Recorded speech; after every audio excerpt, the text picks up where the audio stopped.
Qimamoota madaamii jechuun jarra madaana sila jetti hojiin nuti baay'atu keessatti hojiin akka malee nuti baay'atu halkan guutuu jira dhaabbachaa bulludha. Yeroo akkamii kanatti itti fayyadamtuu kana qopheessitee kanatti boxoboxxee itti fayyadamuu dandeessitanii gaaffis ta'uun keessan oolle ani garuu wanta qabee tokko qabee gadhiisee hin beeku maaliif haalaan daangeffamee nama jechuu didee dadhabee sanaa fi abdii kutee duubatti deebi'u achuma hin barbaadu yoomiyyuu taana waan qabee gadi gadhiisee hin beeku. Video kana raawwa baratee yaada bakka hirtanitti nagaan isiniif haa ta'u akkam jirtu nagaa keessanii ani jira galata waaqayyoo haala markaartan kana fataa sanaa jechaan jira. Arra guyyaa sadaffaa eegallee jira inni nu jalqabsiisee nagaan nu xumursiisu hojiin akkam isinitti jira qimamoonni madaamii jajjaa baattamii jabeessa siniin jechuun barbaada. Video har'aa kanarraatii gaaffii hedduun keessa yeroo baay'ee deddeebitanii na gaafattanii haala kanaan isinii qabadhee dhufeetiin jira. Akkasuma irraa taatanii dhuftan subscribe gochuu video like share gochuu qimamii kana jajjabeessuun turtii keessa naga xumuraatti kan wajjin gootanii yoo ta'e video kanarraa waa barattu. Gara viidichaa toroon deebi'u guyyaarraa kana talbaatti fayyadamuufani yaa hojii baay'ee biizii na godheera akkuma jalqabarratti isinii caqasuu yaalii garuu waan qabe tokko takkuma dhiisuu hin barbaadu. Waanuma fedhe ta'eetiin itti fayyadamu malee jechuudha. Bakka kanatti wanti itti fayyadamaa jiru talbaadha. Talbaa gaafa itti fayyadamtan wantoota garaagaraatti itti dabalachuu dandeessu. Fakkeenyaaf qurfudii rifeensi keenya bifti isaa koloriin isaallee akka bareedu kan buqqa'ullee daangisuuf akkasumallee akka calaqqisuu kan akka safarraquuf kan gargaaru tokko qurfudii ture. Ani garuu sababa hojiitti biizii ta'uudhaan kana kanatti funaanne talbaa qofaadha. Akkasumallee roosmarii gogaastee jiidhaa isaatti dabalachuu dandeessu. Isana akkuma isiniin jedhe sababa hojiirraan kan ka'e kana gochuu hin dandeenye talbaa qofaadha. Akkuma argitan talbaa haala kanaan affeelee bisheesseetii jira. Amma bishaan isaa keessaa calalachuu fi jeelii isaa qofa waan hin barbaadee fi akkamitti talbaa affeelle akkamitti itti fayyadamna warra jettanii talbaan affeeltanii qofa kan jeeliin isaa isinii bahuu danda'u. Affeeltanii daqiiqaa 15 akka soorra tursitanii daqiiqaa 10 tursuu dandeessu. Garuu ani furdisee itti fayyadamu waan hin barbaadeef jeeliin isaa akkanaa furdatu waan hin barbaadeef kunuu kana fakkaata jechuudha. Kana ganama boroo ka'eetiin hojjetadhee lafa kaawwadhee kilaasii koo keessaa guyyaa xiqqoo ishee hojiin erganaa qallalee booda ol deebi'eetti fayyadamee jechuudha. Kunuu bakka kanatti kana fakkaata. Mazabzafaa kana sababatti fayyadamee fi yeroo rifeensa kootti dibadhu akka gadina harca'ee lafatti harca'ee ganaa lafa xaraguu lafa qulqulleessuu amma dhabutti immoo sa'aatiin natti deema kushiinaa keessan deema waan ta'eef maruu xabbasuu kannasuu daakuu bukeessuu tolchuutu jira waan ta'eef isa sana kan taane mazabzafaa kana keessatti fayyadame jechuudha. Har'a yaa video kana akkasiin jaallattan akkasiin irraa barattanii siistema kanallee akka barattan abdiin qaba.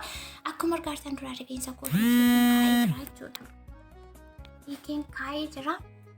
Sababni isaa yeroo akkatti natti fudhannee fi taa'imman argatte ittiin fayyadamaanii baay'ee goggogee jira. Yeroo filuuf yaaluu baay'ee keessaa yaa'ee jechuudha. Mogoqaa rifeensa yeroo goguu amala ifannaa akkasii qaba. Kanaaf bakkee kanatti kun akkuma argitan mazabzafaa keessatti fayyadamuuf jechuudha. Wanti rifeensa irraa gad harca'u yookaan talbaatti yeroo fayyadamu akka lafa bobbu'ee ganaa lafa qulqulleessu lafa xaraguu amma dhaqutti sa'aatiin kona jalaa dhuma jechuudha. Taayimis gooltii jetti warri adii taayimiitti fayyadamuun baay'ee barbaachisa. Kanaafuu qimamoonni madaamii of hin dagatinaa of hin gatinaa of eeggadhaa xiniqqaaqee zayitii naamni akkuma kushiinaa keessa dhaabbatanii warri kushiinaa keessa hojjetan keessattuu zayitiirraa of eeggadhaa xiniqqaaqee ofii godhaa bilbila qorqoraa kushiinaa keessa hin dhaabbatinaa.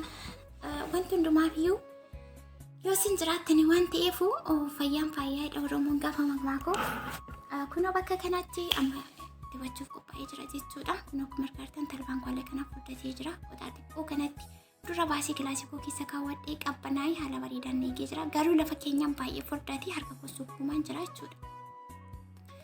Yoo barbaadan qibaateellee itti dabalachuu dandeessu. Akkuma isin jedhe qurunfudiis ta'e roosmariis ta'e waan barbaadan itti dabalatanii waliin affeeltanii itti fayyadamuu dandeessu. Rakkoon hin jiru.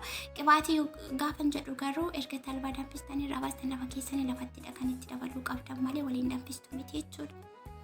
Kun akkuma argitan bakka kanatti rifeensa haala kanaan itti dibaa jira jechuudha. Egaa asirratti wanta isin deebisuu barbaadu yoo jiraate yeroo baay'ee talbaa otoo affeeliin itti fayyadamuu dandeenya warri jettan ani isa kana yaalee isin beeku itti fayyadamee isin beeku. Talbaan kanan beeku affeelamee haala amman itti fayyadamaa jiru kan affeelamee bishaan isaa keessaa calaltanii jeeliin isaa haala kanaaf hojjetu waan ta'eef inni kun rifeensa baay'ee gaariidha. Ni lallaafisa kan buqqaaneef illee gargaara jechuudha. Guutummaa gosoota rifeensa keessan otoo miicin duratti rifeensa goggoge wantoota akkasii ermaaksii wantoota pirootinii of keessaa qaban itti fayyadamtanii ofirraa miiccatan rifeensi keessan baay'ee akka gaarii ta'aa deemuuf gargaara. Viidiyoo hedduu hojjedheeti jira. Warra haaraa taatan gadi buutanii chaalenjiin hojjechaa jiru ilaaltanii itti fayyadamuu dandeessu. Warri itti fayyadamaa nu fayyadaa jira jettanis immoo warri barachaa jirtanis immoo jirtu. Kunoo kana fakkaata jechuudha. Haala kanaanii kana sa'aatii dheeraa ofirra tursii sa'aatii dheeraa. Amma kana naannoo sa'aatii 2 guyyaa keessa jechuudha. Akka biyya kana sa'aatii 2tti kanatti dabaa jiru. Garuu halkan keessa naannoo erga xumuranii zohorii mumaaniin halkan jechuudha. Erga nyaata xumuranii bakka kushinaa keessa xumuree booda erga rafti bari'uu ga'e ofirraa miice. Maaliif keemikaala tokko of keessaan qabu baay'ee firii bilisa waan ta'eef ofii waan mana keessatti hojjedheef shakkii tokko hin qabu. Yoo oole yoo bule rakkoo hin qabu. Haala kanaatiin ergan itti dibee masaaji godhee booddee shaashii feestaala jala godhee shaashiitti godhadheen kushinaa keessa oolee jechuudha. Fooliin qabu fooliin sana namatti hin tolu maal jechuuf fooliin qabu waan tokko fooliin qabu jechuudha. Warri beektan beektu warri hin beekne immoo akkasii. So haala kanaatiin yeroo rifeensi keessan harca'u bubuqqa'u gogu amma xumuree jira. Gamaanis gamasiinis galata waaqayyoo kun bakki tokkotti dhibeen jenne masamsafaa keessatti fayyadamee jira. Maaliif irratti fayyadamtan talbaanii harca'uu danda'a lafa bu'uu danda'a wanti faffaca'uu waan danda'uu fi masamsafaa kana jala kaa'een achirratti gadaa coccobee dheeni garuu hin cabne iyyuu kunoo kana fakkaata jechuudha. Dirqama masaajii gochuu qabdu maaliif keessa akka seene seeraan hunduma isaa lallaafisii godhuu fi kana fakkaata jechuudha. Talbaan waa baay'ee fayyada. Akkasumallee yoo daattanii shaayii isaa dhuddanii garaa keessa warri gogiinsa garaa qabdan baay'ee qulqulleessa. Akkasumallee warri dugda dhukkubbii qabdanillee talbaan baay'ee faayidaa qaba jechuudha. Biyya keenyatti beekamaadha. Gabaa barbaadanirra suuqii barbaadanirra kan argatanii as biyya kanallee maqaa isaa hin beekun ture. Kanaan dura arabii faatiin hedduun keessan kanaan dura kanatti fayyadame maqaa isaa hin beeku siniin jennan maqaa sanatti himtanii turtanii maqaan isaa talbaan arabiffaa buudur kitaan jedhama. Hedduun keessan natti himtanii turtanii asumarraan galatuma siniin jechuun barbaada qimamoche. Kunoo kana fakkaata jechuudha. Baay'ee bareeda firrissi godhee jira. Talbaa ittiin farrifattanillee deemuu dandeessu. Baay'ee namatti tola. Rifeensa lallaafisuun isaa tokkoffaa kunoo akkuma argaa jirtan jechuudha. Ani garuu harka ariitiitiin itti fayyadamaa jira. Sababni isaa iyyuu akkuma beekamu jedha waan ta'eef jara madaanaa keessanii yerootti shaaworii galuu yerootti maal godhuun qabu rifeensa koddoo isaa iyyuu hin beeku shaashiitti dheendhiisee maal godhe eenyuuf jettanii eenyuun garaa ga'uuf biyyas taanaan abbaa manaa kees maatii kees waatii kees taanaan akkas taatee fiddee namni siin jedhu jiru asis taanaan sanumaa jechuudha. Kanaafuu tokkoffaa irratti eenyummaa kee maalummaa kee rifeensa kee fuula kee qaama kee let's go sinii galee akkasii ani waan hin arge waan hin bare waan hin qabuu fi wantoonni tokko gaafa jireenya namaa keessatti namatti dhufanii baay'ee wayii akka irraa barataniif waan hin taane ta'ee duubatti akka irraa deebi'anii wantooti akka itti qaxxalanii nama fayyadaa jechuudha. Kanaafuu of hin dagateena rifeensa keessan ofirratti kukkutiin ofirraa eegaa ofirraa filaa wantoota rifeensa keessaniif ta'an tiriitmentii gahaa rifeensa keessaniif kennaa isiniin jechuun barbaade. As gubbaarratti kun xumuree jira jechuudha. Kun haala kanaan baay'ee bareeda. Dura koffi kan jedhe suni amma kana kun haala kana xumuree jira jechuudha. Amma bakka lamatti gongonuun barbaade. Akkuma isiniin jedhe yeroo hundumaa hirmaaskeetti yeroo fayyadamu bakka akkas bakka lamatti ashamuutu natti tola jechuudha. Maaliif bakka tokkotti yoo maree baay'ee natti ulfaata. Viidiyoo kana laayik share gochuun irraanfatiin guys please dafaa subscribe illee akkuma 15 nagalcha. Baay'ee akkan isin jaalladhu baay'ee akkasin kabaju sinuu beektu. Warri viidiyoo koo laayik share gochaa hartan ni jajjabeessaa hartan warri illee itti fayyadamaa hartan jechuudha. Har'a ga'uun koo akkas jajjabaadhee fuullee keessanitti ba'uun koo jabina keessanii wanti waaqa gadiitu baay'ee naaf galatooma edmiin keessan haayiratu bakka jirtanitti nagaa naaf taasisaniin jechuun barbaada sumaanis bakka kanatti ergan hojii xumuree galgala keessadha. Asuma bukkee kana suuqiin tokko jirti madaam shaampoon qabu shaamboo deemee bitadhatte daqiiqa 5 fudhatu isa booda shufeera faana deemee kun shaamboo kanan barbaade shaamboo nan qaba baay'ee way garuu jijjiiruu barbaade shaambicha maannoo isaan shaamboo qullubbii adiiti kondiishinarii isaa jira garuu kondiishinarii hin barbaanne shaamboo isaa qofaa barbaade jechuudha. Shaamboo qullubbii adii kun tokko fudhadhee diraama 15 qofaa nan bite diraama 15 qofaan bitadhee deebi'ee jechuudha. Kunoo kunallee sirraan isinitti agarsiisuu hin barbaade harka ariitiiti gaayis maaliif biisii waan hin ta'u hojii jira. Kunooti wantoota kana hunda itti fayyadameeran kunoo isaan kun hundi kondiishinarii qullubbii adii irraa hojjetaman. Qullubbii adii jechuun egaa rifeensaaf kan dheessinitti himuu hin danda'u. Kan fuulduraan buqqee kan addarraan dhumee bakka haphatee fi guutummaa guutuutti bakka itti kan deebisu qullubbii adiin isa tokko jechuudha. Kunoo qibaatiin isaa immoo kunuun sira. Qibaatiin isaa mana keessaallee nan qabani. Sumarraan maaliif isa kana sitti agarsiisu warri gaaffii na gaafataniif deebii ta'a miti kan jedhu kunoo qibaatii kana amma yeroo manatti galuu erga miicee kanatti fayyadamuun barbaada garuu suuqii irras ni jira isiniin jechuuf iddoo barbaaddanii bitachuu dandeessu. Qibaatota fuuldura kanatti argitan hundaatti fayyadameeraan. Kunooti. Egaa kun akkuma argaartanii gira mangadeessa jedhamuuni maaliif ittiin agarsiisu qibaatiin bakka hundumaatti qibaatiin itti fayyadamu bakka hundumaa jira.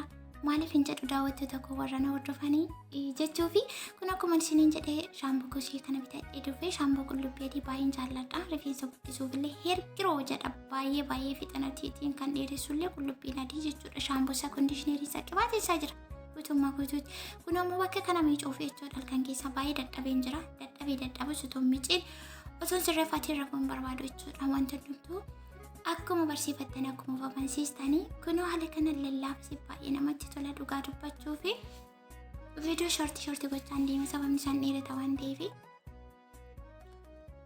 kunooti shaamboon qullubbii adii kana fakkaatti jechuudha. Baay'ee bareeda fooliin isaallee namatti tola. Akkasuma warri beektan beektu warri hin beekne immoo shaamboo kondiishinarii qibaatii isaa walitti guutummaa guutuutti bitattanii itti fayyadamuu dandeessu. Gosa tokko godhachuu barbaadan jechuudha waan itti fayyadamtanii. Akkuma yeroo hundaa isiniin jedhu rifeensa kootti shaamboo yeroo tokko qofaadha kanan itti dibu maaliif shaambootti baay'isuun barbaadu akka goggogee boodas duubatti deebi'ee lifaatii kokkisaara na godhu akka keessa harca'u caccabu hin barbaadu jechuudha. Kanaaf shaambootti hin baay'iseenaa likkeetti fayyadama. Bakka kana kunoo miicee xumuree hundumaa baay'ee jira jechuudha. Akkuma isiniin jedhe qibaatiin silaa suuqii keessaa isinitti agarsiise kunoo manaan qabanii ani garuu orderii godheen bite suuqii keessa illee jira jechuudha. Yeroo nama jechuu diroon suuqii deemu nama jechuu didu orderiin godha. Akkuma gochuu hin danda'u. Kun haala kana lassi jedhee moqqida maqeedhee jira jechuudha. Ijji koo irra garuu hirribni hin jiru gaayis hirribna qabee jira ugaa rabbii dadhabee halkan keessaa jiru waan ta'eef. Kunoo kana fakkaata jechuudha baay'ee bareeda. Viidiyoo irraa akkasiin baay'ee jaallattan. Shakkiin qabu. Kunoo kana fakkaata jechuudha. Kun firii talbaati. Talbaan buqqisaa warra jettan akkaataatti fayyadama keessan sirreeffadha. Rifeensa keessan bakka tokkotti miccirtanii walitti xaxamaasaatti kan dibdan yoo ta'e of course buqqisa maaliif suutattanitti fayyadamuu qabdu. Xineqqaaqiitiin. Kunoo bakka kana akkuma argaa jirtanii filee kunoo kireemii sanan isiniin jedhe sanatti fayyadamaa jira. Kun shi'a veeter kokonaat irraa kan hojjetame baay'ee orgaanikii yookaan immoo pirootinii hedduu rifeensaaf kan fayyadan kan of keessaa qabu akkasumallee guddina rifeensa keenya fixinatiin kan dabalu jechuudha. Yoo seera qabeessanitti fayyadamtanii yeroo gahaa kennitanii akkaataa jedhamtanitti chaalenjii gootanitti fayyadamtan yoo ta'e ni dheeressa ni lallaafii isaanii farrisa wantoota sadan kana guutummaa guutuutti kan godhu jechuudha. Isinii galee kunoo kana fakkaata. Ani garuu farrisuun barbaadu maal akkan hojjechuuf deemu hin beeku gaayis walumaan kan hojjennu taana wajjin jirtu eessayyuu kan deemne isinii na duuba jirtu na duuba deemaa jirte yaada. Like, subscribe, share gochuun irraanfatiin ammallee kunoo kana fakkaata jechuudha. Baay'ee namatti tola. Foolii isaa immoo kan hidhee isinitti himuu hin danda'u dhugaa dubbachuu fi kunooti waliin xaxuu maaliin jedhu jalqabaa jedhamu irra isaatti walalalalalal jedha jechuudha. Kunoo akkasii. Kanaaf eenyuuf jettanii rifeensa keessan irratti baxaaxastu eenyuuf jettanii shaashii xaxxanii guyyaa 30 guyyaa meeqa bultumii tsadaa ofirraa jedha. Jireenyi amanni namaaf kenna riiskii ofii lafarra jiraatanii guyyaa har'aa kana gammaddis gaddisis akkuma itti dabarseetti siif qabama guyyichi itti deebitee argachuu hin dandeessu. Bakka kana oolee bulee kunoo kana fakkaata jechuudha. Rafee buleen ganama jechuudha. Ganama kunoo haala kanaan hojjedheen bulee kunoo ganama ka'ee kana fakkaata bakka kanatti akkas godhee bulee maaliif firiizii hojjechuu barbaade maaliif quxuxxurii hojjetachuu hin barbaanne sababni isaayyuu qilleensa fudhachiisuu waan hin barbaadee fi hiikama isaa kaa'ee jechuudha. Garuu hiikama sorroo keessan akka hin miidhamne itti kaa'uu qabdanii akka hin caccabne akka hin buqqaanetti galgala yeroo raftan shaashiitti hidhachuun dirqama maaliif rifeensi kunuunsa barbaaddi bakka xiqqoo ishee mittiqirraattan harki keessan irraa deemnan hanuma badeetti deebitu. Wantoota itti fayyadamtan seera qabeessaan kan rifeensa keessaniif ta'u miti taanaan waanuma badeetti deebitu. Saniifuu qaaqee gochuun itti fayyadama keessan sirreeffachuun harka keessa rifeensa keessan ofirratti hojjechuu barsiifachuun dirqama keessan.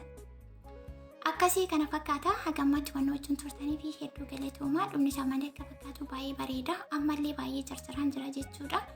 Baay'ee jechuudha. Miyaa jiran duma goddinyaan kun bira jirtiin asubsiisti. Viidiyoo to waraabu otoo naasa waraabuun sagaleen kolliin dhaga'amu kaas malaktee hin beeku. Yaa mana keessas waan ta'eef tokkodhee ol fuudhee dubbachuun xiqqoo nama dabbara isheen irratti waan ta'eef jimbuloo viidiyoo na waraaba isa booda irra keessatti sagalee galchaa jechuudha. Innaa kana fakkaataa dhumni isaa baay'ee bareeda. Viidiyoo kun gidii keessa shoortii godhee kat gochaan deema. Sababni isaa isin beektu waan ta'eef ani garuu ramadaanas ta'uu baatu yeroo hundumaa baay'een biizii ta'a. Baay'ee kana hidhee isinitti himuu hin danda'u. Waan hundumaafuu galata waaqayyoo wanti hin danda'amne jiru fayyaa qabaannaanii fayyaan qabeenya ofiiti faayyaa ofiiti. Irrumaa hafni jiraachaa jirra malee baay'ee biiziin ta'a. Isuma keessa darbee immoo guyyaa tokko wanta natti badu hojjedheen beeku jechuudha. Isinillee akkasuma isiniin kabajamoo daawwattoota kibikoo saalii hagammaatti waan wajjin turtanii fi hedduu galatoomaa. Viidiyoo kana laayik share gochuun irraanfatiin deebii laayikii godhaa please. Kunu kana fakkaataa dhumni isaa isa booda kana walirraa hiikaa jechuudha. Suuteedhee walirraa hiikaa. Yeroo niikeetti kana fakkaataa waaw hagammaatti waan hojjetu turtanii thank you bye.